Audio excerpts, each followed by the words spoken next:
ಕೂಡ ಇತ್ತು. ನನಗೆ 23 ತಾರೀಕಿಗೆ ಒಂದು ಫಂಕ್ಷನ್ ಇತ್ತು, 24 ತಾರೀಕಿಗೆ ನಮ್ಮಲ್ಲೇ ವಿಜಯಪುರದಲ್ಲಿ ಮ್ಯಾರಥಾನ್ ಇತ್ತು. ಈಗ 2 ದಿವಸ, ಒಂದು ದಿವಸ ಪ್ರಭಾಕರ್ ಕೋರಿಯರ್ ಫಂಕ್ಷನು, ಒಂದು ದಿವಸ, ಹೀಗಾಗಿ ನನಗೆ ಅಟೆಂಡ್ ಮಾಡೋಕ್ಕಾಗಿಲ್ಲ.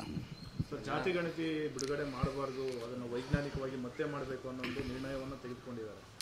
ನೋಡಿ, ನಾನು ಎಷ್ಟೇ ಹೇಳ್ತೀನಿ, ನಾನು ನಿರ್ಣಯಗಳ ಬಗ್ಗೆ ಮಾತನಾಡೋದಲ್ಲ, ನಾನು ಎಷ್ಟೇ ಹೇಳ್ತೀನಿ, ಹಿಂದೆನೂ ಕೂಡ ಸ್ಟೇಟ್ಮೆಂಟ್ ಮಾಡಿದ್ದೀನಿ. ಎಲ್ಲ ಲಿಂಗಾಯತ ಉಪಪಂಗಡಗಳನ್ನ ಒಂದೇ ಸೂರಿನ ಅಡಿಯಲ್ಲಿ, ಲಿಂಗಾಯತರಲ್ಲಿ ಗಾಣಿಗ, ಬಣಜಿಗ, ರೆಡ್ಡಿ, ಪಂಚಮಸಾಲಿ, ಗೌಡ್ ಲಿಂಗಾಯತ, ಕುಡುವಕ್ಕರ್ಗ ಎಲ್ಲರನ್ನೂ ಒಂದರಲ್ಲಿ ತೊಗೊಂಬಂದು, ಇನ್ನಿತರ ಏನು 60-70 ಪಂಗಡಗಳಿದ್ದಾವೆ, ಅವೆಲ್ಲವೂ ಒಂದೇ ಕಡೆಗೆ ಬಂದು ಅದನ್ನು ಕೌಂಟ್ ಮಾಡಿ ನಮ್ಮ ಅಭ್ಯಂತರ ಇಲ್ಲ ಅಂಥೇಳಿದೆ. ಅವನ್ನೆಲ್ಲರೂ ಕೂಡಿಸಿ ಒಂದು ಗೊತ್ತಿದೆ ನಿಮ್ಗೆ, ಯಾವ ಜಾತಿ, ಇವು ಜಾತಿ, ಗಾಣಿಗ ಯಾವ ಜಾತಿ ಅಂಥದ್ದು, ಬಣಜಿಗರು ಯಾವ ಜಾತಿ ಅಂಥದ್ದು, ಗೌಡ್ ಲಿಂಗಾಯತರು ಯಾವ ಜಾತಿ ಅಂಥದ್ದು, ಎಲ್ಲರೂ ಕೂಡ ಏನು ಮಾಡಿದ್ದಾರೆ, ಹಿಂದೂ ಮೀಸಲಾತಿದ್ರ ಸಲುವಾಗಿ 2A ಮತ್ತು 3A ಸಲುವಾಗಿ. ಈಗ ಉದಾಹರಣೆಗಾಗಿ ಗಾಣಿಗರು ಹಿಂದೂ ಗಾಣಿಗ ಅಂತ ಬರ್ಸಿದ್ದಾರೆ, ಹಿಂದೂ ಸಾಧರು ಅಂತ ಬರ್ಸಿದ್ದಾರೆ. ಯಾಕಂದ್ರೆ ಲಿಂಗಾಯತ ಬರ್ಸಿದವ್ರಿಗೆ ಮೀಸಲಾತಿ ಸಿಕ್ಕ. ನಿಮ್ಮ ಉಬ್ಬಿದ ರಕ್ತನಾಳಗಳ ಸಮಸ್ಯೆಗೆ ಎವಿಸ್ ಆಸ್ಪತ್ರೆಯಲ್ಲಿ ಕೇವಲ 30 ನಿಮಿಷದ ಲೇಸರ್ ಚಿಕಿತ್ಸೆಯೊಂದಿಗೆ ಮುಕ್ತಿ ಹೊಂದಬಹುದು. ಹೆಚ್ಚಿನ ವಿವರಗಳಿಗಾಗಿ ಸಂಪರ್ಕಿಸಿ 8088837000. ಅದಲ್ಲ, ರೆಡ್ಡಿಗಳು ಹಿಂದೂ ರೆಡ್ಡಿ ಅಂತ ಬರ್ತಾರೆ, 3 ಮೀಸಲಾತಿ ಸಿಗಲಿಕ್ಕೆ. ಹೀಗೆಲ್ಲರೂ ಕೂಡ ಮಾಡಿದ್ದಾರೆ. ಪಂಚಮಸಾಲಿ ಒಂದು, ಕುಡುವಕ್ಕರ್ಗ, ಗೌಡ್ ಲಿಂಗಾಯತು ಮತ್ತು ಆದಿಬಣಜಿಗರು 4-5 ಕಂಪ್ನಿ ಬಿಟ್ಟು ಎಲ್ಲರೂ ಬಹುತೇಕ ಈ ಥರ ಬರ್ಸಿದ್ದಾರೆ. ಹೀಗಾಗಿ ಜನಸಂಖ್ಯೆ ಅದು ಕಡಿಮೆ ತೋರಿಸ್ತದೆ.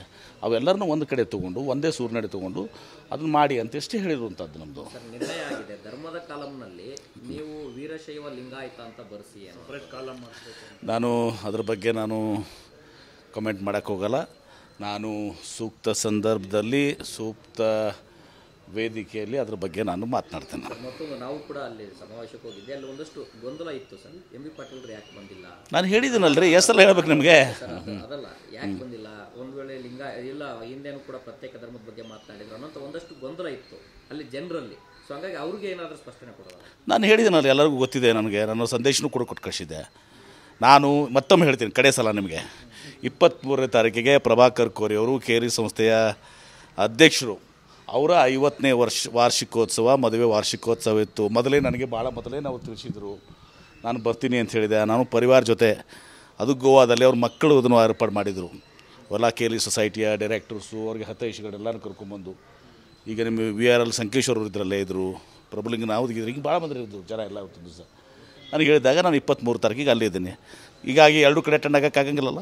24ನೇ ತಾರೀಕು ನಂದೇ ಆದಂಥ ಕಾರ್ಯಕ್ರಮ ಇತ್ತು ವಿಜಯಪುರದಲ್ಲಿ. ನಾವು ವೃಕ್ಷತಾನ, ಏನು ಹಸಿರು ಸಲುವಾಗಿ ನಾವು ವೃಕ್ಷತಾನ ಮಾಡ್ತೀವಿ, ಅದು ಭಾಳ ದೊಡ್ಡ ಪ್ರಮಾಣದಲ್ಲಿ ಇತ್ತು. ಹಿಂಗಾಗಿ 23-24 ಹೋಗ್ಲಿಕ್ಕೆ ಆಗಿಲ್ಲ. ಸಂದೇಶವನ್ನು ಕೊಟ್ಟು ಕಳಿಸಿದೆ ನಾನು.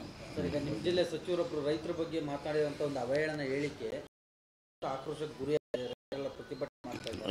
ಈ ಬಗ್ಗೆ ಮುಖ್ಯಮಂತ್ರಿಗಳು, KPCC ಅಧ್ಯಕ್ಷರು ಅವ್ರ ಹತ್ರ ಸ್ಪಷ್ಟೀಕರಣ ತೆಗೆದುಕೊಳ್ತಾರೆ. ಅವರು ಕೂಡ ಸ್ಪಷ್ಟೀಕರಣ ಕೊಟ್ಟಿದ್ದಾರೆ. ಬಹುಶಃ ಯಾವ ಸಂದರ್ಭದಲ್ಲಿ, ಯಾವ ಅರ್ಥದಲ್ಲಿ ನಾನು ಹೇಳಿದ್ದೀನಿ ಅಂಥೇಳಿ ಬಹುಶಃ ಇದ್ರ ಬಗ್ಗೆ ಪಕ್ಷ ನಿರ್ಣಯಿಸ್ತದೆ.